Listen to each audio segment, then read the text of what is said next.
time. So, Alright, hello everyone, and welcome to the first official Happy Monkey Circle podcast. no, I Happy messed Monkey up. podcast. I messed up. I'm still with the Happy Monkey. No, leave it. I'm not doing this.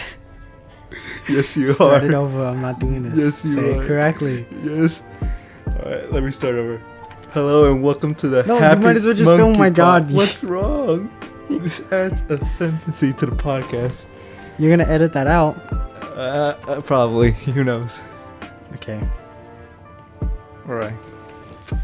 So today I'm here with my good friend Joe Bro. You calling that an Nathan. intro? You calling that an intro? Yeah, wanna try? We might as well. Alright, I you don't, try. I don't think it. Hello and welcome to the official Monkey Circle podcast. I messed that up, didn't I? Yeah, see? This is really hard. I can't believe we're doing this. No, not right now, Google. I'm sorry. Oh my god. So what are we talking about? Oh, what do you want to talk about for our first episode? I say JoJo. No. No? I want to talk about Not JoJo. JoJo? No. I kind of like JoJo though. It What's depends JoJo? on what JoJo. What's JoJo about? I don't know. You want to explain it to me? Alright, fine. Alright, JoJo's Bizarre Adventure is an anime series made by... Here, let me get his name up. God damn it. Made by Hiroki Araki. It was first made in 1987 with the first part called Phantom Blood. It's about the Joestar family fighting the forces of evil throughout generations, with each part about a different JoJo. For example, the first part is about Jonathan, the second part is about Joseph Joestar and stuff like that. So Nathan, when did you start watching JoJo? About like, I think 2 years ago. Yeah, about 2 years ago. 2 years ago? Yeah. Where'd you watch it on? I think Verve. Verb? Yeah. Or Crunchy. One of those. So what was your first and honest thoughts after watching the first episode? What? What was your honest thoughts after watching the first episode? Like, did it hook you so hard that you wanted to like finish it all, or what? At first I was just watching it just to figure out what was going on. Because I saw the memes, right? Oh, yeah. People know JoJo because of memes. Yeah. So I didn't know what the hell was going on. And so I watched Phantom Blood first, of course. Fell in love with Jonathan. Very much fell in love with Jonathan. And then, spoilers, you know what happens to what? He dies! Surprise. And so I was a little pissed. And so I didn't finish JoJo until like months after I came to terms with the fact he died. Are you serious? Yeah. You never told me that. What? I was pissed he died. Oh my god. I literally thought JoJo was gonna be just about him, and like somehow he was just gonna be like older throughout the entire series. Not that he was gonna be dead. Yeah. It did piss me off. Like, I guess that's one of the things I like about JoJo. It doesn't have like, for example, with Dragon Ball, they bring back Goku each time, every week with the Dragon Balls. But with this series, like if you die, like you stay dead, shit like that. unless you're No, Dio. nothing lasts forever. Oh, unless you're Dio, of Yeah. course. Alright, when I first started JoJo, I think it was around the same time as you. I was about to go to Mexico and I wanted something to watch. Then I was looking through Netflix and saw JoJo. I was like, why not? I should watch it. See what this all about. Everyone's talking about it, all the memes and everything. So I watched it throughout the bus ride, and my first thoughts How with long the first was that part, bus ride though? almost a day. Wow. Yeah. I didn't finish the first part. I finished some episodes of it. And I don't know, like it's sort of like a can describe it like it's not like ooh what an amazing show or anything. It was like it's a show Yeah. with the characters, it's like, with a story and all that. Like, I was just watching it. The only reason I was watching it because I wanted to know why people were so hyped about this show and stuff like that. why was it so funny? Basically, why do people make memes about it? Why do people go out of their way to make fun of these characters? No, Yeah. can't really say that, but keep why would, referencing these characters. Yeah. Yeah. why would people make what is known as the JoJo reference? Yeah. Well, let's start talking about Phantom Blood then. The first part. Jonathan and Joestar, it all started with one guy who messed up his job. And if he didn't mess up his job, we wouldn't have an Italian guy fighting a mobster boss with like time erasing abilities with using his spiritual ghost. Oh my god. All that because some guy messed up his job in 18 something. What was the job again? What was the what? What happened? How did it start? Yeah. It immediately starts with like the carriage crashing. And then Dio's parents come by and see they were gonna rob them, but they saw that Jonathan's weird looking father. Oh yeah. I don't know why he looks like that. One of the weirdest character designs I've ever seen. JoJo has some of the coolest yet weirdest characters. I mean, look at them. Look at how buff they are, and then they turn into twinks like nothing. It's kind of annoying, but I get it. I do. JoJo's an experience, I can say. Phantom Blood. The way Phantom Blood starts off. It starts with a story, you know, nothing like too grand or anything. Yeah. It introduces his characters, Jonathan, Arena, Dio, you know, what they're all about and everything. The dog that Dio burns. Oh my god. You know, when Dio's a psychotic.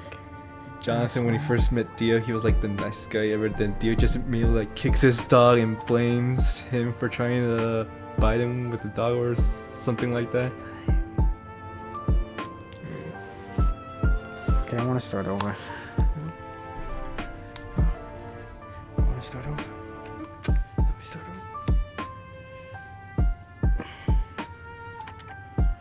So what did you like about Phantom Blood? I don't know. You don't know? I think I enjoyed. I forgot his name. The Italian. The only Italian. William A. Zeppeli. Yeah. Jonathan's mentor. The guy who introduced him to Frogman. Frogman. Every time I hear Haman, I think of. No, Taman? What is it? I always say it wrong. Haman? Anyways, every time I hear Haman, I think of Gundam. Because there's a character named Haman. And yeah. It's tricky. I don't know. I always forget shit. The way Phantom Blood introduces Jonathan, he's more like this perfect hero, the nice guy who, whatever he does, he does it like perfectly or something like that. Like he's like the perfect hero, you know? Yeah, he's the gentleman. Yeah, the gentleman, yeah. The gentleman. He even like immediately made like some kind of like gangster to join him just immediately after meeting him, you know? Freaking, what was his name? Speedwagon. Yeah. If you will. Speedwagon was like this like crooked thief, you know, in the slums. His hat. The stupid little hat thing. Immediately when he's introduced, they just like, he literally like switches sides and becomes this good guy after meeting Jonathan, you know? I wonder like why I forgot his name. The creator. I wonder why the creator Araki? Araki. I wonder why Araki went with the route of the good guy beats the crap out of the bad guy and the good guy's just like, yeah, I'm gonna be your. I think it's probably because it was his first like serious story or like something like that. I think he made other mangas before, but I think JoJo likes like his first like ever to like tell an actual story or something like that. I know nothing of the man. I just know he. All you know is that he doesn't age. That's someone else. Yeah, he doesn't age. He is one handsome guy. Every time I see him, I get so jealous. But he has a way of writing a story. So you really have no idea what's gonna happen with Phantom Blood. Like, there's. Want to talk about the ending? The ending? Yeah. You can't talk about the ending without talking about No, the ending for part 1. You know where he died. You can't go that far. We haven't talked about the middle part yet. What middle part? Dio. The Dio. entire thing with Dio. Oh yeah, I really forgot about. Come on, man. Freaking Dio. What Dio is That's a cut. to Jonathan's gentleman? What This like manipulative, psychotic bad guy. You know, he always like. the villain with no purpose but just being evil. Yeah. Does he have a purpose? I don't remember. The only purpose he has is he wants to take the Joestar fortune. Joestar. But after he fails, he like uses like this supernatural mask to turn himself into like a vampire. And after We're that, doing this all wrong. We fucked it up.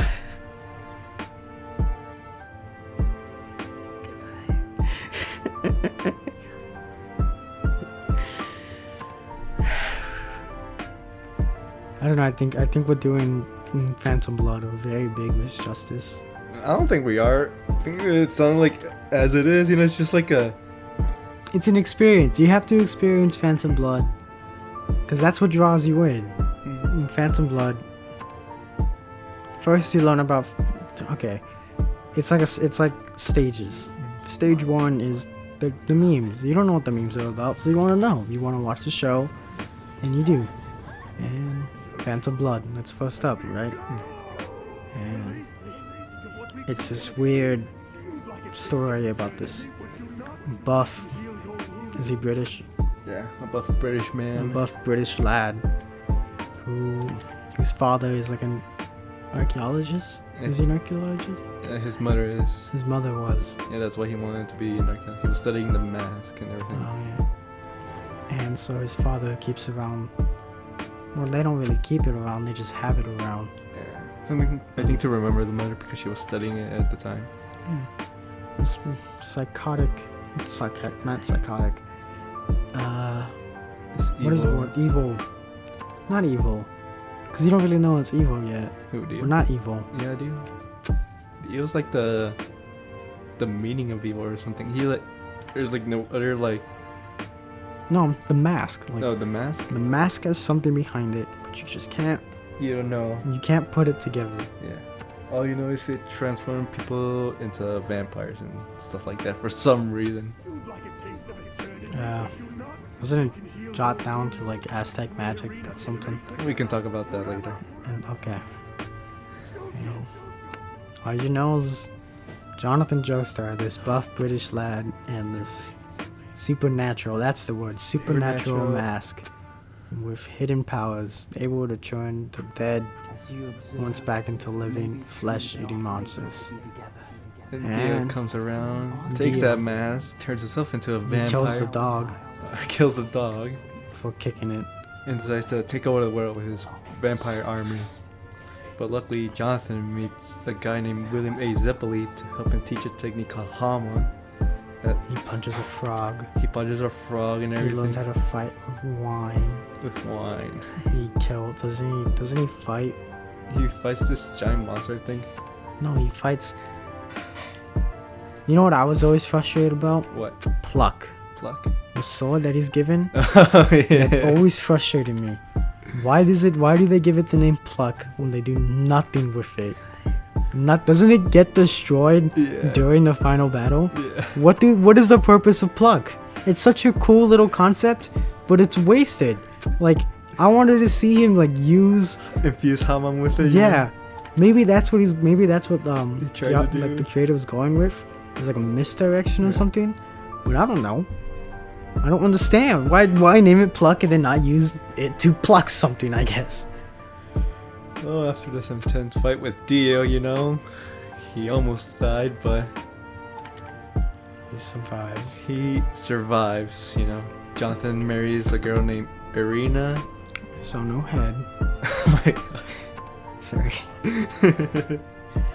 no, they go to the ship, you know, go to America for their honeymoon and everything. Everything's perfect until, bam, vampires appear. Then we find out Dio, his just a head with no So body, survived and tries to take Jonathan's body and everything.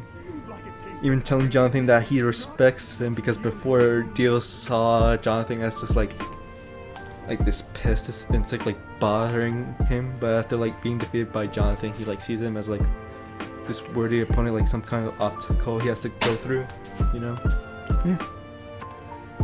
So the only way Jonathan could ever defeat him is by burning the ship down and taking Dio with him, and hoping that Irina survives. Sorry, I was reading something. But yes, JoJo is bizarre, for sure. Really. What were your thoughts, like, towards the...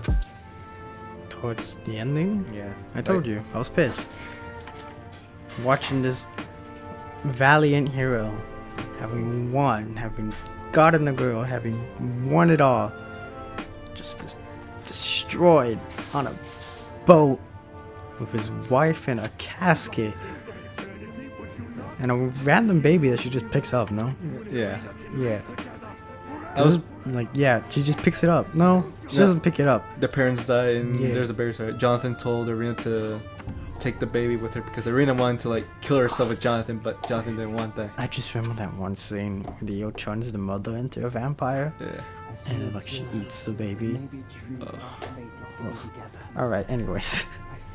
So I was really surprised when Jonathan died. I was like, what's gonna happen next? Because I knew there were more, but like I didn't know how I was gonna go there. So I knew Dio came back because of the memes. I didn't.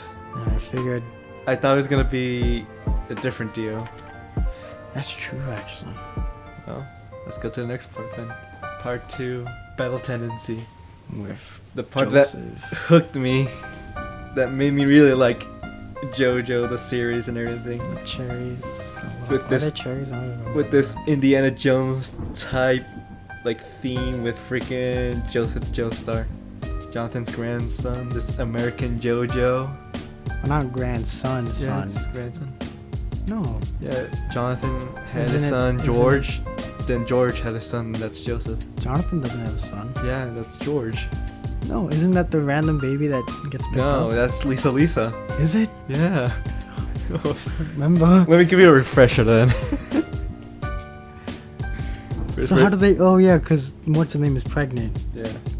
Okay, and she survives on the coffin as the ship blows up. Or does it blow up?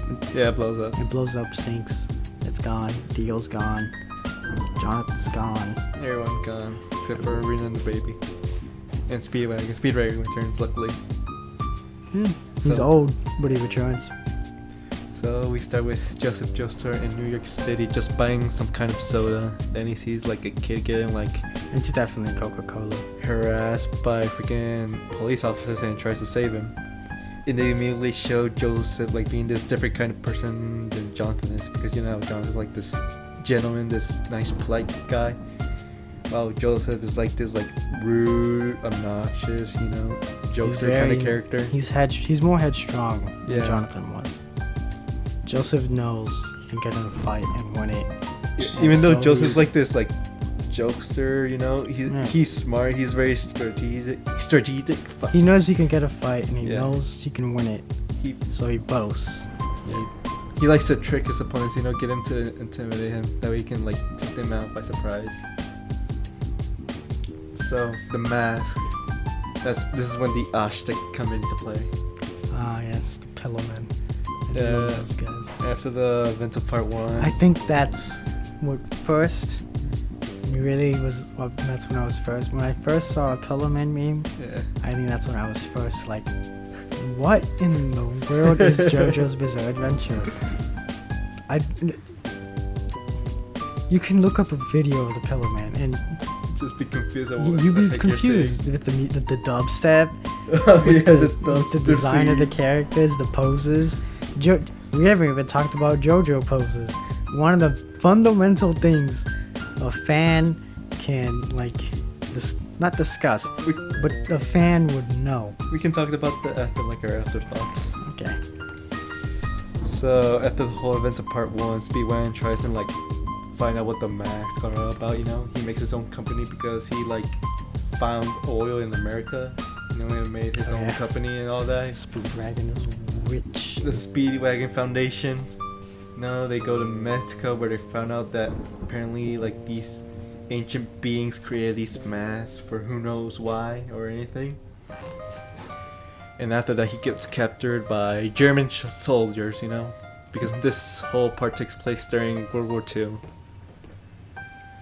After that, this guy, one of the guys that was fighting alongside Jonathan, he betrays Speedwagon and decides to take the mask for his own use, its power to live forever and everything. So he tries to track down Joseph because he sees him as a threat because he also knows Hama. So after Joseph defeats, What is the main general's name again? I don't remember. It's like, I kind of want to say Ravioli. Ravioli? It sounds wrong. No, it's not. It's definitely not ravioli. I think it starts with an R. That pirate noise that they make. Or It's Dreizo. Deutsche. Yeah, How did I get Dreizo. ravioli from Deutsche? Dreizo. Street After Dreizo is defeated, he reveals to Joseph that there are more like this. He's like ancient beings in Mexico where Speedwagon died and everything. So Joseph goes to investigate what the hell happened and tries to find out. Wait, Speedwagon dies? No, that's what Joseph thinks, you know. Oh, yeah. Joseph goes to Mexico. He meets the German soldiers, infiltrates their headquarters and everything. Doesn't he cross-dress, dude? Yeah, he cross-dresses, tries to trick a soldier, tries to seduce him, I think. Yeah. Like tequila. Yeah. He tries to seduce him, but it fails. Yeah. And then he gets captured, no? Yeah, he gets captured, goes into the base, and that's when we see the first of the Pillarmen. What was his name? Cars. It was Cars. No, that's the leader. I always thought it was... What am I thinking of? I always thought Cars was the first one introduced. His name was Santana. Santana. Santana, the first of the Pillarmen. Okay. After he overpowered Joseph very quickly, you know. The only way they could defeat him is with freaking the leader of the German soldiers, freaking, oh my god, he's one of my favorite characters in the part.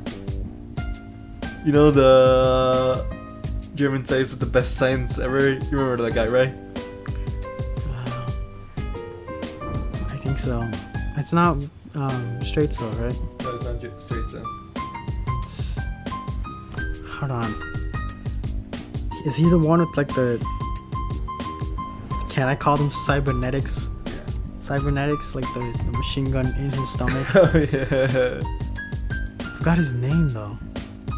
It was Stroheim. Stroheim. Yeah. The only way they could defeat Santana is with Stroheim sacrificing himself, blowing himself up and everything. But then he finds out that there are more Pillarmen, 3 more in Italy.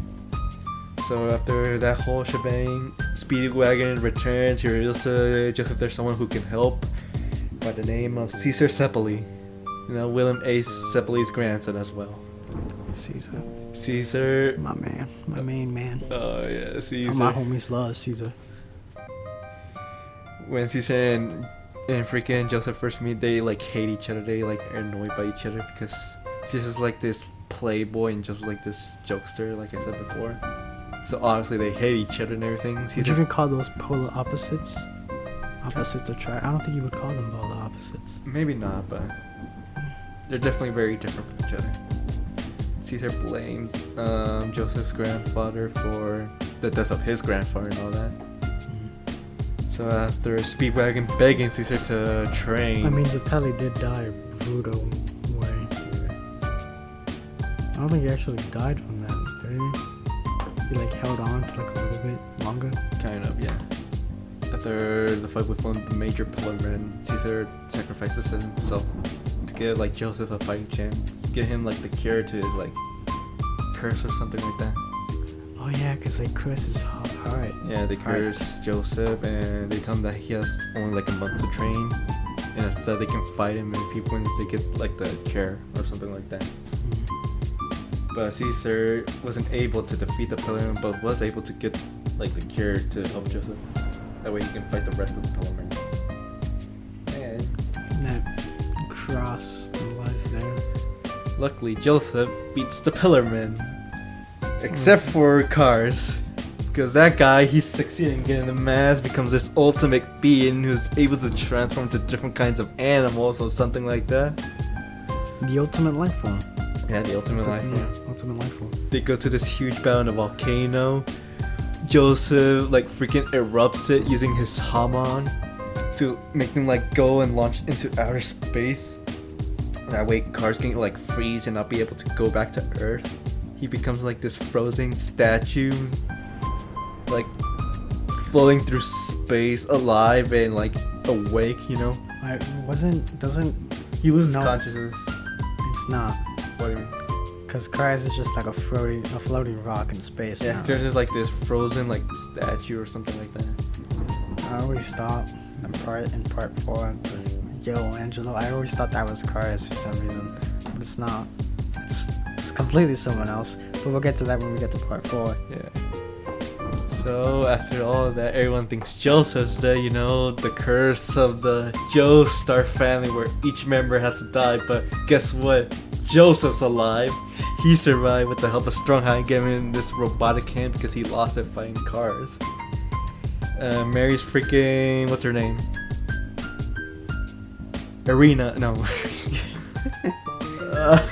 was her name? I know he. Hi. Joseph's wife. And he cheats on. And he cheats on. Joseph cheats on his wife. No, his wife. The one who he marries. Yeah, I know, but like, I'm just saying he cheats on his wife, No, but before that. which I think is funny. Well, not funny. Cut this out. Her name was Susie Q. Susie Q. Yeah, they both marry, you know, make a family, all that. You know. Her name's Susie Q. Yeah, Susie Q. Is it really? Yeah. No, it's not. Yeah, it's Susie Q. Oh, that's because. Okay, I remember now. Okay. Yeah, Continue. after all of that, we then go to the post-credit scenes where we see old man Joseph in freaking Japan visiting his daughter for who knows what. You know, we see Joseph is very old, very stubborn kind of guy. You know, you're happy. You're like a little sad at part 2, but you're happy to see him like this age. You know, after all that. Kind of surprised he's not racist, to be honest. Jesus Christ. I'm just saying. I think no. No, he's not. He just hates the culture or something like that. Jesus, that doesn't doesn't make it any better. All right. Then we skip to like in the middle of the ocean for some reason. Some guys in a boat pull like this coffin with the name Dio engraved. And you're like, what the fuck is he gonna return? Then immediately we cut to the scene like in jail where you see this buff guy sitting in a cell, just staring 16-year-old and staring intensely into the camera, and bam, that's where it ends. Part 2. And then part 3, the most famous part where everyone refers to it. Stardust Crusaders. You can't have JoJo without Stardust Crusaders. Anytime we talk about JoJo, they just immediately, oh yeah, Stardust Crusaders, and they immediately forget about the first 2, which annoys me. Like, Phantom Blood is so good and it sets up everything so well, but people just. well, Phantom Blood, I wouldn't say it's good. After watching part 3, I appreciate it more. But I wouldn't say it's good. If you see it like in a professional way, like if you're like reviewing it, like. But I do appreciate it after watching part 3. I think you're very wrong. But part 2, which is way better than part 1, I love think Joseph you're so much. He's I think amazing. you're very wrong. Yeah, you're wrong. Oh my god. Why am I wrong? Just like this like fun guy, this Joseph. No, I like Battle Tendency, but I just like Phantom Blood way more. I just think Jonathan is Oh no. kind of a bit more interesting because we usually get that headstrong character. Yeah. That's why I just think he's a bit more Alright, interesting. who cares? I'm not having a fighting feud with you with the first 2 parts. We'll save that for later. Part of 3, Stardust Crusaders, the next JoJo in line, Jotaro Kujo. This like edgy teenager 16 years old, buff as hell. who hates everything, his Has a hat mom, fused women, with his his mom. grandfather. He's like this he's like this your typical like stubborn teenage son where like he hates everything, you know. He doesn't like to listen to his parents, he does his own thing and all that. We skip to like Japan, which city? Like Tokyo or something? well, we skip to Japan where we finally meet Jotaro Kujo, who's inside jail for some reason, and his mom is worried about it, so he tries to visit him. We see his mom running up to the cell where his son is, you know. We see memories of Jotaro being this like nice, kind young man. Isn't he still like super buff? Not that much. He's like an average like anime character. He looks. I just remember and. But immediately when his mom like gets near, so we just hear Jotaro just screaming, "Shut up, you B word!" Like, oh my god. Then bam, we skip to the title, Stardust Crusaders. And that's like your first impression of him. Like you immediately know like Jotaro's not a nice guy. oh well, he was a nice guy, brother. He was a nice guy when he carries on, but in the beginning he's Now before with the first two parts we were talking about Hamon, like this breathing technique that gives you like energy or something like that. it's energy that you infuse. It's energy from the sun that you infuse yourself with. While breathing, yeah. Well, Araki decided that And nah. it's used to combat vampires. But Araki decided like, nah, I'm getting bored with this like whole shtick. Let me make something new. Ooh, I just saw Ghostbusters. Why don't we make like some spiritual fighting ghosts that you're able to control and stuff like that? These like, they're called stands. They're apparently the manifestation of your fighting spirit. You know, they're really cool. I really like them. I don't know. You know, I've heard people be like, "Oh, but Hamon's more interesting than the stands." I think they're wrong. I think Hamon's a lot more boring than the stands. Yeah, Hamon has like, because I think the most creative we seen of Hamon was with Caesar with his bubble technique and everything. Anything else is just basic like punches and kick with energy in them and stuff like that. And that's normal shonen And stuff, yeah. Like, yeah, just punch, kick, punch, kick. But with stands, they had like these Special abilities. special abilities. Special powers. Each stand has his own like abilities, like control time. You know, able to control fire, make stuff like heavy and like anything creative, even from the smallest thing. Be green. Take green. a picture. Well, with part 3, that's where we have like basic stands, like the most basic thing you ever. Because one of the stands are like, "Ooh, I have a sword," and there's another stand is like, "Ooh, I can shoot like water emeralds or something like that." You know, like just basic moves and stuff like that. But Basically, he was still He was trying to figure it yeah. out. He was still in the water, still like learning how to swim. yeah, It was a new idea to him. well, Jotaro Kujo being in jail because apparently like this ghost appeared and he was worried that he was gonna hurt someone, so he decided to lock himself in jail and just stay there until he can figure out what's up. But then his mother calls his grandfather, which, surprise, guess who it is? Joseph. Old man Old man, Joestar. oh. God, I think I liked him a lot in part 3, you know. I still like his part 2 like a little bit more, but seeing him in part 2 was like knowing what he's been through and all that, yeah. Immediately, freaking Joseph tries to like calm Jotaro down, tell him to get out of this cell, you're overreacting or something like that. And Jotaro's like, no, go away. Then we meet Abdul, the one who has to stand like this firebird who's able to control fire or something like that. Isn't he with Joseph first? Yeah, he's like Joseph's friend he met in Egypt. They immediately fight Abdul. Jotaro like immediately overpowers freaking Abdul with his stand because Jotaro's ability is just being too damn strong and powerful. Just And it makes Star Platinum so strong. and so super speed. Star Platinum. Jotaro's He has stand. super speed? Yeah. Does he really? Yeah, I remember when he draws that, he's like draws it very fast and he's able to like see things very fast or something like that. I always just thought of his strength. He's super strong and super fast. They really did just, give the main character the strongest one. Yeah. Go ahead. Then later on we meet Kakyoin, who's being controlled by this like mind bug that Dio gave him to make him go and kill the Joestars, because after he returns, he immediately wants to target the Joestars because after the whole fight with Jonathan, he immediately sees them like as a threat to his plans and everything. So he sends people to go attack them. And one of those people is Kakiwing, who's being mind controlled. And whole horse. Whole horse. No, not whole horse. Freaking Polnareff. And whole horse. We can talk about whole horse.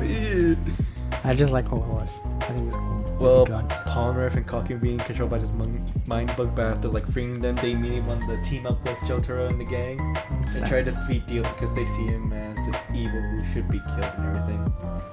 So, after part 1 being this Castlevania theme and part 2 being this Indiana Jones theme, we now have part 3 being this like around the world trip where they go to like India, Egypt, and other places where they go and defeat other people that Dio sent them.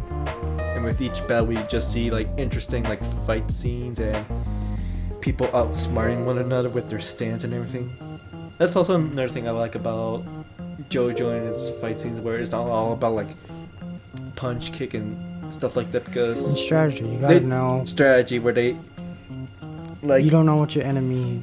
has. I mean, even yeah. the smallest stance is like a big threat to them, because you don't know like what's their ability. You know, who knows who you're facing. You know. You don't know what. Especially if you're brand new. To that, like Yeah, you wouldn't. I wouldn't know what to do with a stand. I wouldn't know how to fight with a stand. Fighting in JoJo is something else. I really like it. It's really interesting. So a lot of fights happening with a cowboy, a giant like face rock monster, a girl who's able to control magnetic stuff. What else? What else? Did they face a guy who's able to change people into kids. A dog. A dog. Oh yeah, the dog who Iggy. joins. Iggy.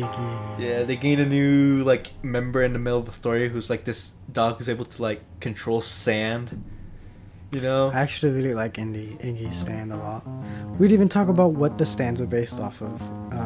Wait, they're based on? What are they based on? Tarot cards. Oh yeah, they're based off tarot Tarot cards. cards. Star Planet's based off the Star card. Athelstan. What was his name?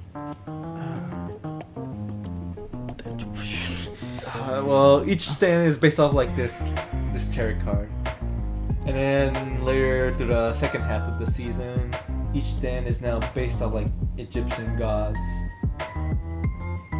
Like what's one of them? The Emperor, wasn't it? Or that's a tarot card. I think that's a tarot card. Yeah, it is. I think they were all based off of tarot No, cards. because the second half is based around Egyptian gods. Really? Yeah. I just remember the tarot card ones. Well, after that whole shebang, after playing poker and video games, they finally got to They freaking. do that. I forgot about that. And then he bets his mother's soul. Oh yeah, he puts his mother's soul. Isn't that why they're on the journey? Yeah, they try to save Jotaro's mom because apparently, since Dio's awakened, they awaken his stands, and Holly, Jotaro's mother, isn't able to control her stand. It's like literally killing her. The only way to get rid of it is killing Dio, who's the one who's like awakening her stand. So after that whole shebang, they finally go to Dio's mansion, where they go and finally facing off Dio himself. You know, they're after like these intense battles, each one much more difficult than the last. And then when they immediately enter, 3 of them die. Wait, no, 2 of them die, Ado and Iggy, which I was really sad about. I was like, when Ado died, I was like so I surprised. was more heartbroken about Iggy. Iggy. Iggy's death just. For Abdul's death, I wasn't like sad or anything. I was like surprised because before that, Abdul had faked his death and he returned like in the second half. But when he like this happened, I was like, wait, he just came back. Is he literally gonna die again or anything? I was shocked, like in like disbelief. And then they weren't done with that. Saraki like, fuck you guys. Here's your dog, your fairy dog, dying as well. What do they call him anything? I forgot. Iggy? Rocky? Araki? Because the Gundam creator has a nickname, and we Gundam fans like to call him Kill 'em all Tomono. Nah. Because Tomono loves killing all of his characters. Nah, unless you like to call Rocky the dog killer because he kills like every dog that's in his show. That's true. For some He does reason. do that a lot. Well, after that whole shebang, they finally meet Dio where they're like confused with powers because they're saying like go to like, for example, Palmer goes up the stairs, but immediately after when he blinks, he like back down the stairs. Like so people like, what the heck is happening? It's like super fast or something like that. You know, they go into the city where each and one of them try to fight him and try to figure out what his stand is about. And Kakuin, the most smartest guy in their group, like he's like this strategic kind of guy. He's a strategist. Yeah, he's like their strategist. You know, tries to figure out everything. So he puts like this little trap to figure out what his stand is, but it like fails horribly. He like dies. He gets punched through the chest. Stoned at it. Yeah, he gets stoned at it. You know, he immediately sends to like this like water tower where he's like just lying there dying. Where he talks about his parents, how they don't know that he's on this journey, and they're gonna be confused why his son left. God, it's definitely sad as well. I can't kill him. Well, luckily, even though Kaku died, he was able to like give his teammates the message, which is Dio Stan's ability is to stop time. So Joseph goes and tries to find Jotaro and tell him about the stand, but he also fails and gets stabbed by a freaking knife through his neck. I don't remember that. Yeah, Dio like immediately stops time, goes and grabs a knife and throws it to Joseph's neck. That's why he's always depicted with a knife. And we finally go to this big battle, Jotaro versus Dio. We immediately see Dio Stam, which almost is like Star Platinum, which is also strong and fast. But he can throw a steamroller. Oh yeah, a steamroller, yeah. After Jotaro sees his grandfather like dying on the ground, he immediately gets mad and just goes berserk on Dio and tries to like attack him, but he isn't able to because Dio Stan is a little bit more powerful during that entire match, just because he can stop time and everything. And during their battle, we see Dio just making fun of Jotaro. You know, he stops time. You know, tries to delay his death a little. He's tempting him. He's tempting him. You know, making fun of him, but that's gonna be his downfall, obviously. Never tempt the hero. Never tempt a buff 16-year-old trying to save his mother. We later find out that for some reason Jotaro is able to move inside Dio's stop time. And Dio finds out by seeing like his finger move. Yeah.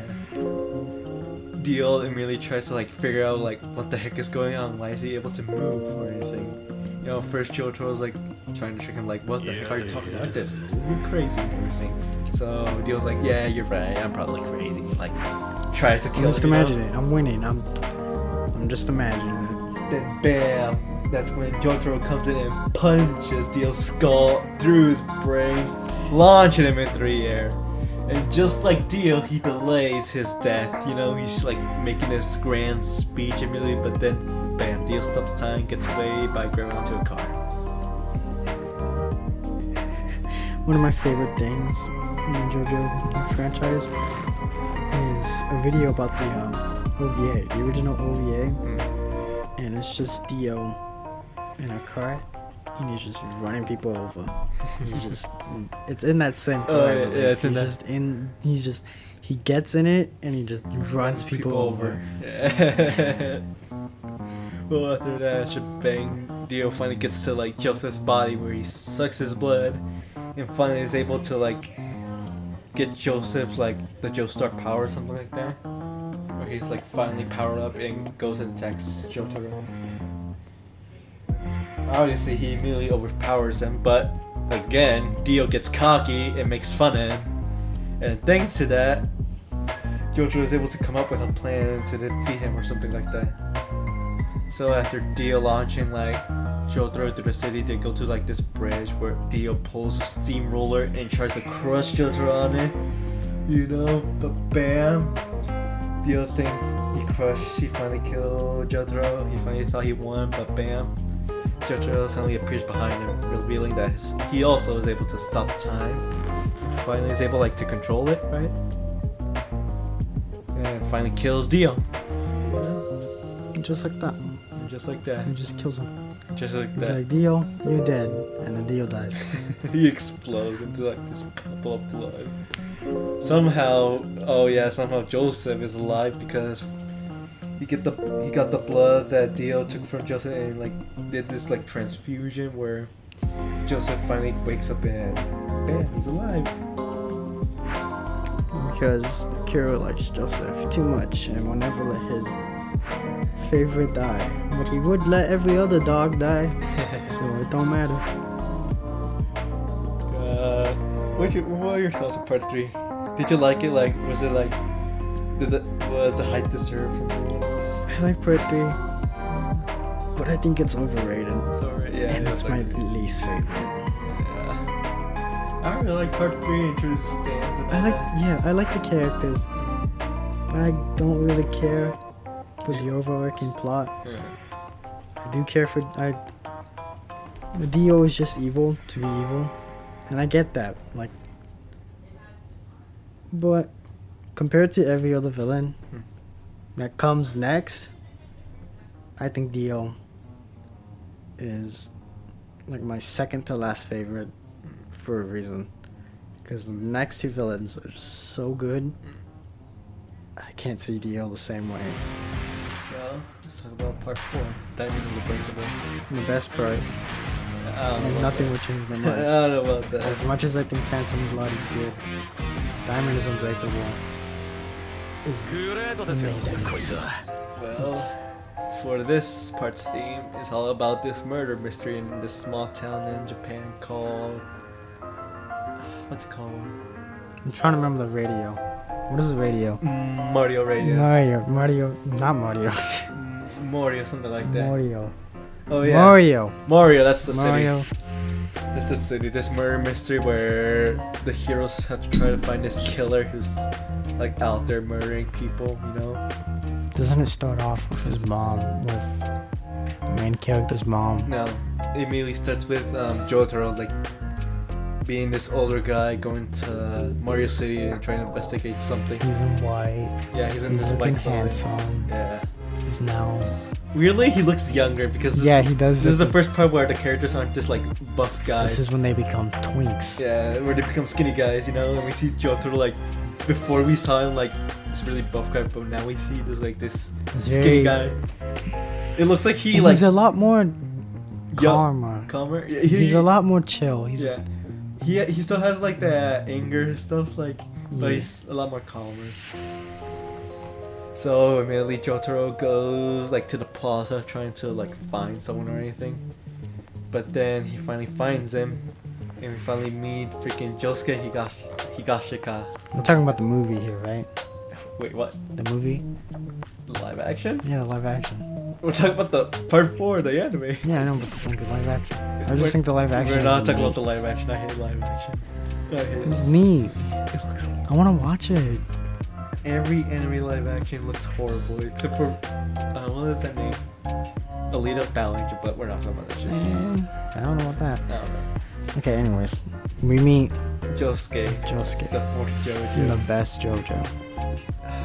What's his character trait? He's cool. He's cool. He's but a cool guy. But like, we had Jonathan as this like this gentleman, Joseph like this jokester, Jotaro being this kid with anger issues or something like that, this stubborn kid. But I can only describe Josuke? Josuke as cool. He's Cool. that cool guy. cool 90s You can't guy. see me, but I'm doing quotation marks. Cool's 90. I like the way you put that. Cool's 90 guy. Cool 90s guy who is obsessed with his hair. Oh yeah, every time you tell his hair, he gets like immediately angry. Does he? I don't remember if I can say this. But he would do anything for his mother. Right? What is it? No, he would. He would, but like that's not. It's not like an important part or something. I think it is. Anyways, he would do anything for his mother, anything for his friends, I say. Yeah. He is basically the 90s cool guy. He's not really... Is he really brash? Kind of. Something like that. When he'll fight you, Yeah. if you insult him. He's like a mob boss. No, he's not like a mob boss. That makes no sense. Well, whatever. He's just a cool guy obsessed with his hair. Johto meets Josuke and Koichi. Ah, Koichi. Koichi, this like little cool dude, you know, one of my favorite characters in that part. I like him. Koichi's really fun. Josuke, freaking Johto reveals that Josuke, apparently his father is Joseph, because Joseph decided to get Because Joseph decided to cheat on his wife. And that's why he's not the best JoJo. When I found out, I was like so shocked. Wait, did Joseph had an affair? And he cheats on her during what's it called, doesn't he? During the part 3. I forgot its name for some reason just now. Crusader. Yeah, during Stardust Crusaders, is it not? I think probably after. A bit after. No, like around that time during the trip. I don't know. Maybe, I don't know. I remember hearing about that. Probably- I think it makes sense. Probably before. But then again, yeah. Because no. during that time, Josuke was already a kid. He was also affected by Dio. So yeah, I think probably before part 3. Josuke was? Yeah, Josuke was a kid during part 3. So Joseph had to have had him before. And we learned Josuke almost had like a life-ending experience with his mother in the scene. Yeah. But he was saved by the stranger who had this like cool hairdo, and that's when he decided to use it. And the reason he gets angry is because it feels like they're insulting that guy, the one who saved Josuke. And that's why he likes to use that hairstyle. I think if I could pull it off, I would pull it off. Well, Araki then introduced us to the stand arrows, where if you get pierced by them, you have a slight chance of getting a stand. And if you don't, You if you die. don't fall into that slight chance, you immediately die die. horribly. Yeah. You get angels descend from the heavens, and you get mutilated. And then they dance around with your body parts. And I should stop that. I'm so sorry. During the part we get to meet this like wacky cool characters, right? I really like about part 4, to be honest. It's the character. I love the characters and the setting. We The meet town. the town setting, like this quiet town. with It's this- the town feels alive. Yeah. Like I love the colors. I love it all. Let's talk about the characters then. We meet Yosuke's other friend, Yosuke Koichi, and then freaking the hand guy, Zahando. Zahano. What is his name? Why do we forget names? Kind of want to. Okuyasu? Is it? Okuyasu, something like that. I think it's Okuyasu. And the guitar dude. The guitar dude annoys me. We meet Okuyasu, who's able to like erase stuff using his right hand. We meet the guitar guy, who's like this electric guy with some kind of electric mouse stand or whatever. We meet the guy stuck up on top of a radio tower. Oh yeah. And then if you replace him, you're stuck up on top of the radio tower. We also meet another cool character, Araki himself, you know, Hmcp. Oh yeah. A lot of fans like to Rohan. like say that Araki put himself in the series, and apparently that's Rohan. I always forget Heaven's Door. It's called Heaven's Yeah. Door, right? It's like this like little stand kid that's able to like make your face into this book, and whatever you write in it happens. We didn't even talk about Josuke's stand. Josuke stands. His stand is able to like put things how they originally were. For example, if you were to punch a ball of spaghetti, it will just return to its original appearance. But the way Josuke uses it is to heal people, you know? If you break your hand, you just put it back how it originally was. What is it called? His stand was Shining Diamond, I think. Shining Diamond. Yeah. I just know that because it's a Prince reference. Koichi stand is called Reverb. With each The one- act. The axe. The axe is so cool. Oh yeah, they introduced us to like stands evolving. Reverb Act 1, 2, and 3, which each Reverb has like this different ability whatsoever. We also meet the crazy girl, you know, the young. She's not crazy, she's cool. The crazy girl who's obsessed with Koichi. Her stand doesn't have like a form, but apparently it's like her hair. She's able to control it and everything. Isn't there a barber shop? A barber shop, Cinderella. Yeah. I don't know if Cinderella. I think the stand is called Cinderella. Who's able to change your appearance and stuff like that. It's an entire town, a bizarre town, if you will. Oh, okay. Crazy noisy bizarre town. A bizarre town full of people with stands, all because of a stand error. Yeah. we also meet this ghost girl and this ghost who are trying to find people able to like find the murderer who's been hiding in this town for years. Who his name is Yoshikage Kira. Want to give us some interesting facts about him, you know?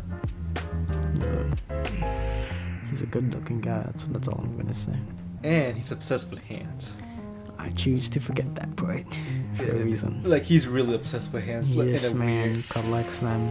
That's the only reason he's coming. He kills every woman he sees and only leaves like their hands. His stand is called Killer Queen, who's able to like anything he touches turns into a bomb. He's able to activate it and all that. But he can also activate and like decide how much he wants to explode. So when he like touches someone, he blows it up but leaves their hands and stuff like that. Doesn't he blow up that one kid? Oh yeah, the kid. The fat little kid. You don't call him fat. I don't know. His stand was like these like little creatures, you know. They were cool. I liked them. I liked the little design. He was almost able to defeat Kira, but Kira outsmarted him. He turned a coin into a bomb, and the kid didn't know, and he got exploded. He got Right blown up. outside the door before he could even get help. Yeah. Which always made me sad. After finding out, Josuke decides to like find the killer and get revenge and all that. We go through all of it, trying to investigate and trying to see who the killer is, and Kira tries to like hide by changing his face. He goes to Cinderella, makes her have a different appearance, and then kills her. And then Kira tries to like live quietly again, but he fails because this kid. Oh yeah, he takes like the... Yeah, Akira kills a man, takes his appearance, and infiltrates his family, tries to act like them. But their kid, like, immediately finds it like, that's not our dad. The kid calls bullshit immediately. Yeah, the kid, like, he's like the only reason Josuke was able to find it, because he was able to purposely, like, make it so Kira was to reveal his identity in front of them. And all that, and that's where you get the whole battle, Josuke versus Kira. And What I like about that? You sure it's not Unbreakable? No. Well, what I like about Josuke and Kira is that their stands are like the polar opposite, where Josuke stands for healing, returns things back to the original way, and Kira stands like destroys it. Killer Queen. Killer Queen. Killer Queen stands for Kills destruction. I'm not even gonna say that. After our character almost dying of Kuyasu, and lots of outsmarting with this weird cat, and stuff like that, Josuke was able to defeat Kira and able to corner them. Everyone hears them fighting, goes up to them, Jotaro, Kuyasu, everyone. And that's where we get Kira in his final moments, trying to return back. Oh yeah, later on in the series, Kira gets the ability to like go back to the past and change stuff, Killer Queen bites the dust. Yeah, bites the dust off. The famous meme bites the dust, where he returns to the past. Kira tries to do that. Are you sure we're not spoiling this too much? Kira fails horribly because Jotaro, with the stop time, prevents Kira from doing that, and immediately punches him and sends him flying into an ambulance. An ambulance. The that hero runs him over. The hero of the story, the ambulance trip, where it reverses and crushes Kira's head. Freeing them from any like wrongdoings. Feeling bad for killing a guy. Kira gets sent to purgatory, and all's well that ends well. Why do you like part 4 a lot? Does he get sent to purgatory? Yeah, he gets sent to purgatory. Remember, if you turn around and like. Oh yeah, they do. Yeah, he gets sent to purgatory. Yeah, so why do you like part 4 so much? Explain to me why all that is your favorite part. It's the characters, the abilities, the stands, the colors, the music, the references to music. The villain is great. I'm more intimidated by Kira than Dio by a long shot. I think what makes a really good villain is if it intimidates you. If I'm not intimidated by a villain, I'm gonna be bored. I'm not gonna be like, oh, this villain is bad. I know he's bad, but I can easily just be like, I don't give a shit. Hmm. He's not intimidating. Yeah. I know it's a vampire. You can basically do anything he wants, but I just find Kira much more. Kira, this ordinary man who is just hiding, can easily just turn something on in his head and be like, I mean, like it's like if your neighbor was like some kind of killer you didn't know. yeah, he can immediately turn something on in his head and turn something into a bomb And kills and him without end life. anyone knowing. Without anyone knowing. Yeah. Like when it doesn't like leave any evidence. That's the thing about Kira. It blows them up and like destroys everything in the particles. Doesn't leave like any dust, any like crime scene. Plus, I like the Killer Queen design way more than the giant cat monster. Yeah, I think it's so cool. And the little bomb that he has. Oh What's it yeah. called?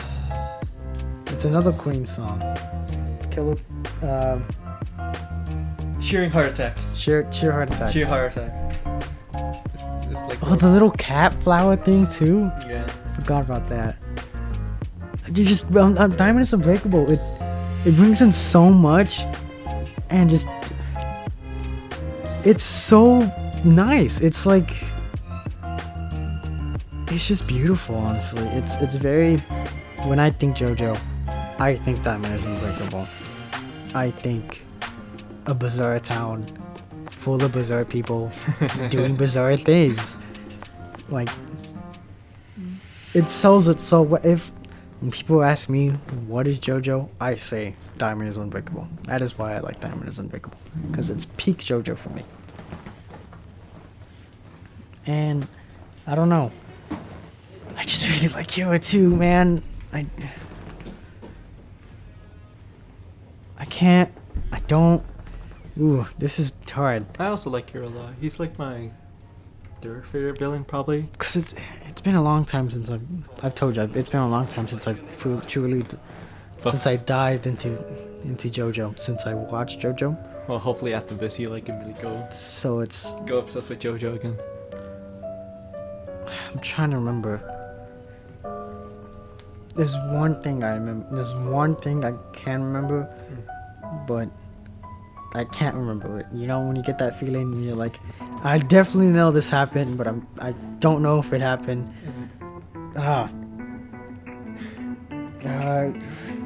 Let's continue. You can remember it. Yeah, okay. Alright, after talking about part 4 being the best part in quotation marks. No, it is. Don't quotation mark it. Let's go to the actual, probably the best part. From that rivals part 2. And that is Golden Wind. Giorno Giovanna. One of my favorite jokesters, to be honest. Yeah. Giorno, oh my god. Alright. Where do I start with Giorno? Golden Wind is amazing. It's set in Italy with mobsters, you know, before each one has their own theme. This time it's about like mobsters, gangsters, you know, Italy with crime and everything. Italy. But with supernatural powers. Hey. Oh man. Alright, Giorno. So, what I like about Giorno a lot, which people for some reason like to hate because they like to say he's like this like flat character or something like that. Where he's basically like this there's like this name for a character who like he's already like the perfect character or something like that, or not something like that. I don't remember, but there's like this word that describes a character who doesn't have any problems or something like that. He's just the perfect character. Yeah. I know what you're talking about, but I don't remember the name either. Well, I don't think like that. Giorno, what I like about him is that he's like the combination of freaking Jonathan and Dio, because he's also, spoilers, Dio's son. But also Joestar, because since Dio had Jonathan's body during part 3, you know, during that part Dio decided to have a kid. And since he had Dio's body, Jonathan's body, that means Giorno has Joestar blood in him, while also having Dio blood. So technically he's Dio's son and Jonathan's son, but let's just say he's Dio's son. And what I like about that is Giorno, he's like the combination of Jonathan and Dio, you know? Because Giorno's like this nice guy, he's like this horror kind of guy because his mission, he wants to save Italy from corruption. because all I see is like these people suffering, and he blames the boss of the gang who's ruling it. So he decides to like take it upon himself to take over that gang and try to make Italy into a better place. But the way he goes through it is the same way as Dio were to do it. It's That way he kills his enemies like with no hesitation. It's very chaotic. It's very. Yeah, Giorno. Giorno has no mercy. Yeah, he has no mercy. Like, he sees a villain like, this man is like too far gone. I'm not gonna be like Jonathan where he like spares him or anything like that. I'm gonna. What is kill the him. guy's first name? Lucky I used to listen. Lucky I don't know. Lucky I Larry. I don't know. Lucky I think it's Luciano. Luciano. Was it Leaky Eye Luciano? It's Lucky Eye or Leaky Eye? Or Leaky Eye? I don't remember. Let me check. No, but his entire shtick, his stand is a shovel, right? Yeah, he didn't even have a stand. He just had. He just has the shovel. Just yeah. have the shovel. He just has the shovel. He goes around murdering people with. Well, Leaky Eye Luca. Leaky Eye Luca. Yeah. Well, Giorno sees this guy as like this corrupt man, and if it were Jonathan, he'd probably spare him. But if it were Dio, he'll immediately kill that person in order to complete his mission. It's the gentleman without mercy. Yeah, Giorno's like this gentleman without mercy. Like I said, the combination of Jonathan and Dio. So he immediately kills Luca and tries to like hide and lie about it, because apparently the evil gang finds out and sends one of their like lieutenants or something like that. Bruno Bucciati, another cool character in the JoJo series. Yeah, Bruno's. Giorno Stan. Let me talk about Giorno Stan before. I think I like. Sorry. Wait, let me talk about Giorno Stan okay, before go we talk ahead, about go ahead. Bruno. Giorno Stan is called. What's it called? Golden Wind. No, that's No, the not series. Golden Wind. That's what the dub called it. Golden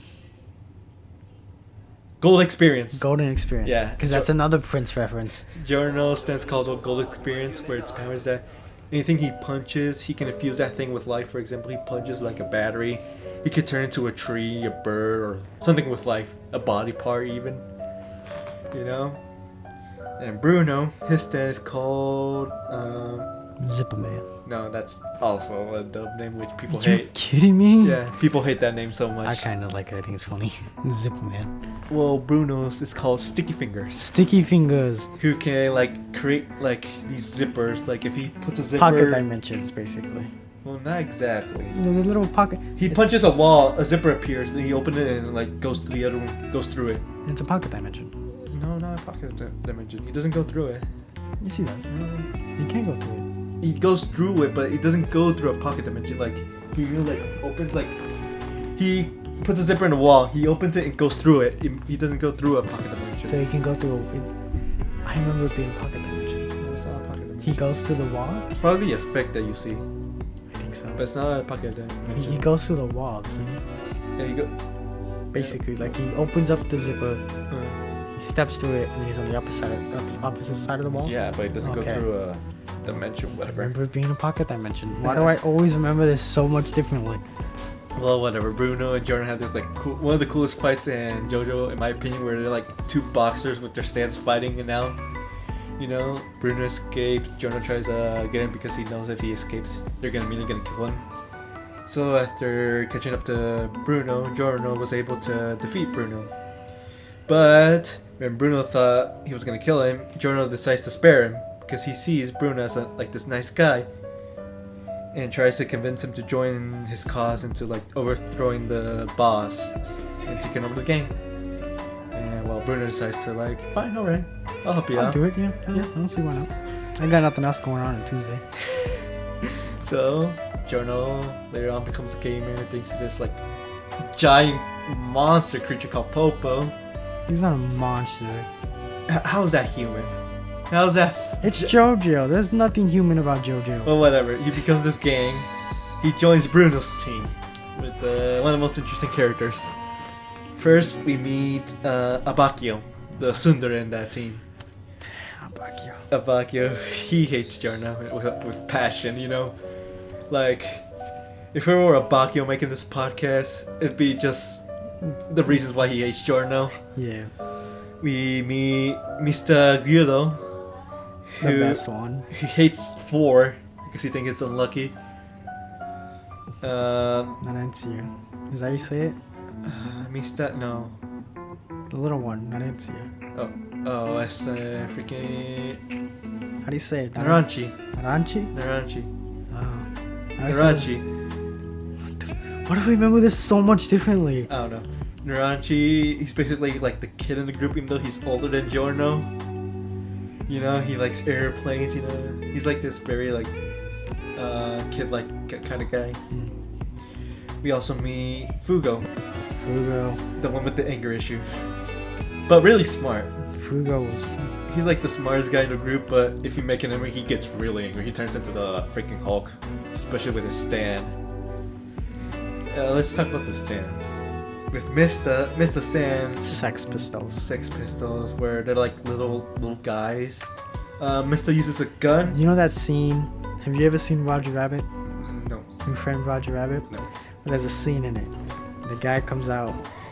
He has like a briefcase, and inside this briefcase is Toon characters, but they're bullets, and he has a Toon gun. And when he fires the Toon gun, the Toon bullets basically do what bullets do, but they're alive, basically. And that's what I see Sex Pistols as. It's a bit different, I think. I mean, yeah, but I can't help but draw the comparison. For Mr. Stands, they're like little stand creatures. They're like 5 of them, I think. But technically, they're Not like 5. each one. 4 of them. Yeah, each They're one just... are called by like a number, like 1, 2, 3. But he skips 4, then 5 and 6 because he hates 4. Oh yeah, it is 5. He has like an interesting ability because if you say it like that, it doesn't sound interesting. But because he also uses a gun, he's able to like control the stands, make them like change the trajectory of the bullets. You know. They kick the bullet into one direction, and they punch the bullet into one direction. It looks really cool. Yeah, it looks really cool if you see the fight. You just gotta watch it. Yeah. All right, then we have Abakio, whose stand I think is really creative, to be honest. Like this, since he used to be like this cop, I think that's a perfect stand for him because it helps like try and figure out mysteries and stuff like that. Mm-hmm. What was the stand called? It was called Moody Blues. Moody Blues. So it's also from what I remember, it's one of my favorite designs. Its ability is able to like replay someone's actions. For example, I replay actions of myself and it'll like do what I did before, like in a recording thing. I also like the sound effects because immediately when he activates his abilities, like it has like this sound effect of like a tape playing and everything. That's how it sounds. Yeah. Next we have Narancha. It's a plane. It's a plane. It's a plane. Yeah, like this. I don't remember what it's called. It's like just this. a plane. I think it was like Aeroplane, no? Aerosmith. Aerosmith? It feels like Aerosmith. Yeah, it's called Aerosmith. Yeah, it's just like this remote plane that he's able to control. Doesn't it have a little guy in it? Yeah, but it's like they don't do anything about it. It's just there like in the shadows. But like it's able to like fire like many bullets, able to like drop bombs and stuff like that. They mainly use it for like recon, no? Yeah. Narancha is able like to manifest like this little radar thing where you're able to sense like the gases of something. Yeah, with the plane, and they're able to like to track down anything they. And then Aerosmith is so weird. Then we have Fugo. Purple Haze. Purple My Haze. favorite stand. I think it's really cool, but the most overpowered one. That's the only reason he lived like half through the series. Iraqi just like, no, Fugo, you're gone. Your stand is too overpowered. Purple Haze, his ability is able to like to spawn a virus, and anything that virus touches, it dies immediately in seconds. And pretty brutally too. Yeah. Later on. Such a good design. Yeah. So the first mission of the team is to protect the boss's daughter and trying to take the daughter to where the boss is. You know, and Jordan and Bruno sees this like their opportunity to like find out more about the boss and everything. the daughter, her name is Trisha Una, one of my favorite female characters in the show, to be honest. I think she's my second. My first one is Lisa. But Una, I think I like Trish is like this quiet girl at first, because after everything, her mother died and find out that his dad's like this boss and everything, she's like this quiet girl, keeping her to herself. You know, she follows Bruno's team and everything. So later on, a lot of people find out about this, Trish's the boss's daughter. So people try to take advantage of it, like enemy gangs, former gangs, you know, trying to use the daughter as like leverage to take down the boss. Notorious B.I.G. Yeah. So That dude always scared me. Bruno's gang, they face a lot of enemies. First they face against like the, what's it called? It's like they're not their opposites, but it's another like gang, which I really like, to be honest. I completely forgot their name. What was their name? The Hitman team, La Squadra. La Squadra. Oh my god, dude, they're like, I think Araki like. I remember was really. I remember liking them so much. After I finished it, I was like, La Squadra death scenes. And Dude. I looked it up on YouTube, Oh my. and I watched all of them again. Araki definitely improved with the villains in this part, because he was able to like give the enemies like a story, like a reason why to care about them. He shows you like their missions, their like struggles and stuff like that, their motivations and everything. Even the fishing rod guy. The fishing You rod even got. feel bad for him. Yeah, you even feel Like- bad for him. Like, oh my god. Like, Araki definitely improved a lot. If you see part 1 villains and part 5 villains, you'll definitely see the difference. But yeah, a lot of villains they face. One of the villains I also really like is the guy with green hair. Notorious B.I.G. No. Chicolo or something like something with chocolate or something like that. His stand is called Green Day. Which, if you go lower than where he is, you immediately like evaporate into like this green mist and everything. And his partner Seko, who's able to turn anything he touches into like mud. Excuse me. Sorry. Don't worry, I didn't hear anything. You know, one of the coolest villains. So, want to talk about the boss himself? Now I want to talk about Notorious B.I.G. And I Alright, want to understand why he exists. let's talk Because just a little I bit. don't understand him. Every time I see it, I'm always like, why? Alright, Notorious Big. His stand. We don't even know the guy's name Yeah. or anything. He just appears like very creepy and everything. Out of nowhere, just following them. Mr. then decides like, oh, this weird guy's like walking up to me. I'm telling him to stop, but he keeps walking. Let me shoot the guy. Shoots him, kills him, and boom, done, finished. They defeated the enemy. And later on, we find out that apparently his stand's ability is when he dies. That's when his stand activates. It's like this like very stubborn creature, where he's really fast and strong, almost invincible. It's ridiculous. Like, I mean, the questions it raises, like, how did they know that's how he activates his stand? I wonder if the stand goes from person to person to activate it. No, it doesn't do that. It doesn't do It that? doesn't do that. So is it a one-time only thing? I think I don't understand Yeah. Notorious B.I.G. Like, I like the concept of it, but I don't understand it. There are questions like, how do you know how do you know it activates like that, or why? That's dumb. Anyways, the boss. Before that, Trish finally gets her stand during that fight with Notorious Big. Yeah. Her name is Spicy Girl. Her stand ability is anything she touches turns into like this rubber kind of thing. So luckily, she immediately after getting her stand, she becomes like this confident girl. Well, not confident, but like more believing in herself or something like that. I'm describing it very wrong, but like I don't know how to describe it. You know how to describe it? Why? No, I'm not sure. Well, she becomes much more open up, or something like Open? that. She becomes She was more open. You know, she's able to outsmart the thing and send it to the ocean. And yeah, after that, the boss. before the boss, they finally get to the island God damn it. where they try to investigate the boss's identity. Abakio, they go to one of the places where the boss used to visit. So Abakio uses his ability to replay, try and go back many years ago and try and see how the boss looks. Diablo then finds out about this, immediately targets Abakio and kills him. You just spoiled the boss.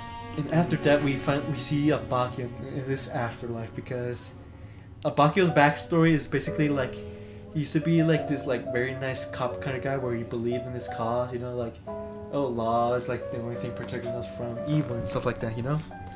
But after finding out Italy being this crooked or everything, he like gives up hope and everything. So after like this raid or something, he was about to get shot, but then his cop friend, like sacrifices himself and saves Abakio. And after that, Abakio blamed himself for his death. So during the afterlife, he meets him. And his cop friend told him that he succeeded in his mission, that he was able to do good, you know? Yeah. It was really sad. That's always one of my favorite little... Abakio. But luckily, after Abakio's death, he was able to leave a message showing a face of the boss's identity. So they go and try to find out what else they can do. And that's when the character returns. What his name is? Polnareff from part 3. Polnareff. His name is Polnareff. Polnareff. Polnareff. Shut up. He returns. For who knows what reason, but he returns. He has no legs. Does he have legs? I don't remember. He doesn't have legs. I just remember them not working. He finds out that Bruno and his team are trying to take down the boss, so he contacts them and tries to like work together to defeat the boss. So he tells them like, hey, go to this Coliseum and we'll meet there and I'll tell you like a way to maybe defeat the boss. So the gang goes there. And once they go there, apparently the boss also found out about this and goes there immediately. Oh, let's talk about the boss before that. So Doppio. Oh, the boss. His name is Diablo, but he has a split personality where he turns into like this twink kind of guy named Doppio, who even though he looks like this like shy kind of kid, he's actually like this psychotic maniac who's actually really cool and all. I like Doppio's design more than Diablo's, to be honest. Doppio, yeah. So the way Doppio and Diablo work together is that Doppio likes to act like this intern to Diablo, where he basically makes like this cell phone kind of noise where he goes like grabs anything that's nearby and tries to like pretend that's a phone and merely like pretends to call the boss even though he's like calling to himself. You know, and that's how they both work together, you know? So when they find out about the Coliseum, Diablo decides to use Doppio as like this cover up. Sort of like to like disguise himself so that way the gang doesn't suspect that he's the boss. So Doppio was able to go with the team inside and try and find out what the heck is going on, how they're gonna defeat me. But Polnareff was able to recognize like this feeling of Doppio. So Doppio decides to like confront Polnareff, and it's me revealed that apparently Polnareff and Jotaro many years ago they found out about the standard was because Dio used them. So Jotaro and we see a 16-year-old Jotaro that's not buff. it's really weird. And he's way slimmer than he was even in part 4. Yeah, Jotaro and Polnareff trying to investigate these like arrows and what the heck, why do they exist or anything. So they split. Jotaro goes to like Japan and everything, and that's why we get part 4. You know, that's why he's there. And Polnareff goes to Italy in that area. And when Polnareff goes there, he finds out that Italy is very corrupt and everything. But he was able to find out where the stand was, and apparently it was with this guy named Diablo. Never mind. Doppio, Diablo. Diablo found out about this and tried to take out Polnareff himself, and like throws him off the cliff or something like that. But Polnareff was able to survive barely. His legs, he lost an eye and stuff like that. Yeah, he's very broken. Doesn't he get turned into a turtle? Later on. No. But after that whole shipping, Doppio or Diablo decides to confront his past, because that's like the entire shtick of the character and his entire powers. His powers are called Emperor Crimson, where it's basically he can erase time. How do you erase time? You can't erase time. Not only that, but he's also able to see into the future like 10 seconds ahead or something like I that. think so. Yeah, With the little... with the little head on top of the stand and everything. And the way like this stand, this entire personality represents Diablo is that he doesn't like to confront his past. He likes to like bury the hatchet. And when he's confronted with a future he doesn't want to, he likes to change it. Unlike the main characters, who they accept their past, and when the future comes they accept it, they try their best to face it. So Doppio is a coward, basically. something like that. Diablo, like the coward he is, decides to confront his past and try to kill Polnareff again. But Polnareff uses the power of the arrow to basically make his stand evolve into like this new Requiem form, they called it, into Silver Cherry Requiem, where his ability is able to switch people's bodies with other people. With Yeah. other people. He pulls a Freaky Friday. Yeah. And The whole shebang happens, and later on they go and face trying to get the arrow from Silver Cherry Requiem. And then we have another death. the hardest one, too. Naranja himself. He dies stabbed. And the way he died is like very surprising. Of all the characters, like just immediately, like 1 second in, boom, he's like stabbed through like these like what they call it? Beams or whatever. Beams? Yeah, Gate beams? Yeah, and the ceiling, whatever. We see Naranja like in the ceiling, like stabbed and everything, and it happened all suddenly. Like it didn't give you even time to like process or grief. It just happened. And they have to go, too. They can't, like... Yeah, they can't like leave him. They can't like stay there and try to like be sad about it. They had to like continue, otherwise Diablo's gonna get the arrow before them. And after the trying to get the arrow from Silver Chariot, he was able to get it. Diablo was able to get the arrow, but not without the sacrifice of Bruno. Another death. He sacrifices himself, but Diablo was able to get the arrow. But apparently, the arrow has a mind of its own and chooses its owner or whatever to use its power. So when Diablo grabs it, it like literally goes through its hands. And it pierces... And Giorno was able to get the arrow and pierce himself with it, which gives us the famous Gold Experience Requiem, or GER, which is also another reference to another band, I don't know. God. GER, the most overpowered stand-up in the show, where its ability is able to return things to zero. So for example, if you were to go and hit me or anything, the stand ability will activate and everything will like go back to how things were. It's not like a time travel ability or something like that. It goes back to normal. The only reason it looks like a time travel ability is because it reverses Diablo's like stand's effects. And that's why it looks like going back to the past, because it's returning the things he erased. And not only does Giorno have that, but he also has what's it called, infinite death or something like that, where he can send his enemies to like infinite possible deaths, where each time you die you get to this new setting where you die differently, where for example get hit by a car. You suddenly go to this hospital where you're being dissected and stuff like that. It's brutal. Probably one of my favorite endings for villain too. Doppio deserves it. I keep calling him Doppio. Oh, and you yeah, keep no, calling him Doppio's Cavallo. dead. Did you remember? He died. Does he? Yeah, he died. I know, it's really weird when I think about it, because he's supposed to be like this split personality, but the way it's perceived, like he has his own soul. That's why I kept on calling him Doppio and you kept on calling him Cavallo. I thought it was cool. There's a split personality is like just the same person but with different personalities, but apparently they're like different people, like they have their own souls for some reason. It's really weird, but like the villain. But yeah, Golden Wind. Giorno was able to take over the gang.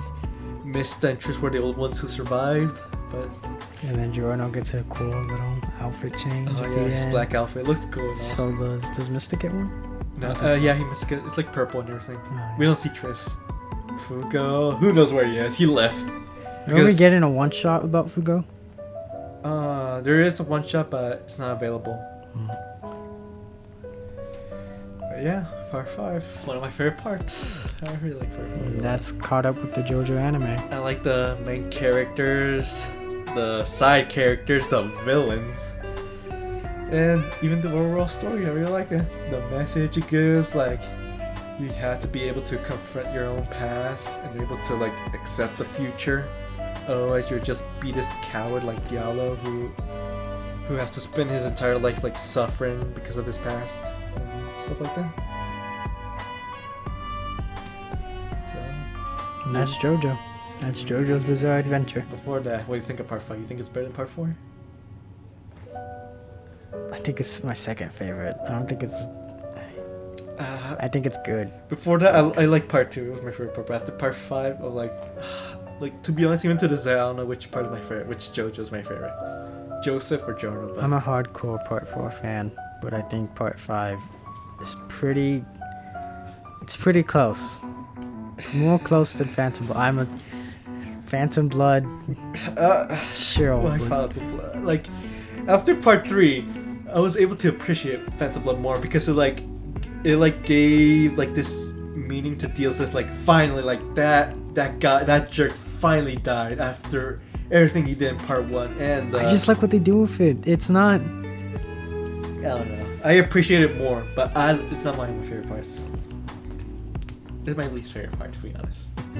Every time I recommend someone JoJo's, like, part 1, you're probably not gonna like it. You're definitely not gonna like it. But part 2 is then when things picks up. Yeah, I agree with that, but I just like Phantom Blood. Let's agree to disagree. So, JoJo, a really weird series, to be honest. It's bizarre. That's all I'm gonna say. Bizarre. Bizarre. Well, what's also bizarre? Their poses. Let's go to that. The famous JoJo poses that immediately, if you know someone's a fan of JoJo, they'll do a pose. I still do poses from time to time. Anytime they do poses, oh my god, it defies like the human body. Like, if you were to do a pose in real life, your body would just break. You would just be this like broken. I mean, there are body. some you can pull off. Yeah, there's some, but like there are others where it's impossible without breaking a few bones. The Killer Queen one is my favorite. Killer Queen. And then On top. the outfits of JoJo, man. Oh, the outfits. The outfits of JoJo. What's my favorite outfits? They're probably. I've always been into somewhat fashion. I don't have any fashion sense of my own for the life of me. I just wear hoodies and like sweats and shorts.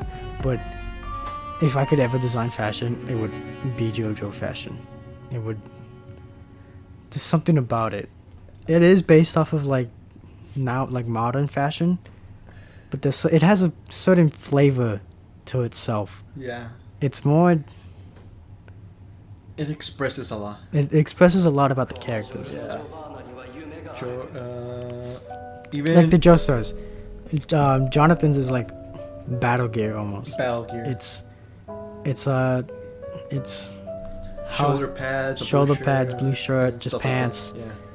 It's like a football outfit. Yeah. It's like a football gear. Yeah. Joseph's is More like I seen him with like an airplane outfit. But yeah, he's usually depicted with that. yeah, because since part 2 is about like this Indiana Jones kind of thing, Joseph Like is this- more athletic looking. athletic look. It's yeah. more like With- flexible. When he gets the bandana from Caesar, Yeah. I really like that. And Jotaro's is like Just a school outfit. it's just a school outfit. but it's really, really popular. the hat fusion Oh with my the God, hair. yeah. That's iconic. It's it's weird. It's strange but iconic. Where his hat, you don't know where the hat Also, or the hair ends. All the big chains. Oh the chains. And then Josuke's outfit. Another just school It's outfit. another school outfit, but It's it has like these metal hearts or. it's very Prince-like. If you look at Prince, Yeah. I can draw Prince like the reference of Prince. I can see it in there. Yeah. And then Gerono's outfit is very Josuke. much. Wait, did I say? I was talking about Josuke. Yeah. You said Jordan. Yeah, I'm talking about Gerono now. Oh, Jordan as well. Yeah, Gerono's I can kind of see with the Prince But Giorno's is more heavenly. It's more. What are the words? Not erotic. It's more Biblical? not biblical. No, not biblical. Definitely not It's biblical. more. It invokes a sense of awe. It's something like. It's wow. I don't know how to explain this well, dude. No, I like the way I like that it invokes a sense of awe. Giorno's outfit is very much. Have you seen this outfit in the manga? I think so. It's like this blue with red, where the ladybugs are red and his outfit's like blue. But in anime, it's like pink. His outfit's pink and the ladybugs are blue. I think the anime outfit's like way better. Giorno's outfit is very much. I'm gonna say tailored to Giorno. No one else but Giorno can pull it off. It looks with life. Yes. Yeah. Yes, it looks like it's full of life. Full life, like actual, like natural life, you know, nature and stuff like that with the ladybugs, the wings on his like neck. Yeah. Especially with his blonde hair. Oh my god, it looks so good. His 3 donut holes. Yeah. Every outfit in JoJo is amazing. Even the stupid looking ones. Even the stupid weird ones, they Even look cool. notorious BIGs. Yeah. I mean, it doesn't work for him, but someone could pull it off. I bet. JoJo outfits are a lot, unlike other animes, it's a lot more creative than others. Yes. The normal shonen is like not a t-shirt, but you know what I mean. Yeah. It's weird to think that part 1 led up to part 5. Like I said in the beginning, with a man fucking up his job. Thanks to that, we get an Italian man using his supernatural ability trying to defeat a boss who's Man. able to erase time. From what I've heard about Part 6 and beyond. part 6 and beyond, it gets even crazier. I can't wait for part 6. A lot of people dislike part 6. They say like it's the second worst of the series, but I'm still excited. I want to really meet the new main character, that's Jolene Cujo, Jotaro's daughter. Jotaro's daughter. Yeah, can't wait for that. I want to see something about. As weird as it sounds, I want to see something about the spouses of JoJo, like meeting up and talking about the Joestars. Who knows? Maybe Araki will do like this giant. I always imagine Araki like announcing like this giant crossover event with time travel, because it's possible. It's possible. They, with able to, JoJo they went universe. back in time with Kira, so Araki then said, "Oh, let's have this like time travel crossover. Every Joestar meets each other and stuff like that. That'd be cool." Would it be good though? I'm not sure. Who knows? Maybe in the future. How long are we going on now? 2 hours? Oh god, we are. This is 2 hours now. Just to show how much we love JoJo. Oh my god. I mean, we were like basically talking about. I always wanted to talk about JoJo, like why I like it so much, because I get asked a lot, why do you like JoJo? And like, can't really describe it, but I finally had the chance with my good friend Nathan here. who As likes I've said JoJo. before, it's an experience. It's an weird experience that you should definitely experience. JoJo is bizarre. Bizarre, that's all you can Bizarre. How many times have you said bizarre? say. As many times as we need to Oh, express our love for it. When you're editing this, count how many times you say it. Oh my god, I swear to god. Just count it. Oh my god, I'm still processing we've been going on for 2 hours. Yeah. Oh. Wow. Well, is there anything? Oh, What? I just remembered. What's it called? Just Jojolene? It just ended after 10 years. Oh yeah, the manga series. Yeah. that's right. 10 years in the making. Just ended. How do you like episodes gonna be for if they do animate's part? I don't know. How old would we be? Oh my god, you're right. Like, imagine explaining to like a child what JoJo is. I'm just gonna make him watch it. JoJo is It's bizarre, man. It's bizarre. It's bizarre. Bizarre. It's weird. No, it's bizarre. It's weird. Alright, fine, it's weird. There we go.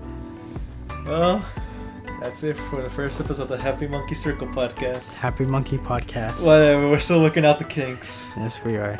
But I feel we did good for this first episode, I think. Hopefully I get a good There's some grade. moments where I felt we could start over. But Who knows? Maybe this could be the start of it, you know? maybe. Maybe Just a pilot. Maybe I fail this grade. Maybe like I fail this project. I get like the worst grade in this class. But you know, after listening again to this podcast, I'm like, no, I'll continue this. I'm gonna continue this. Make this into a We career. can do this for ourselves. Oh god.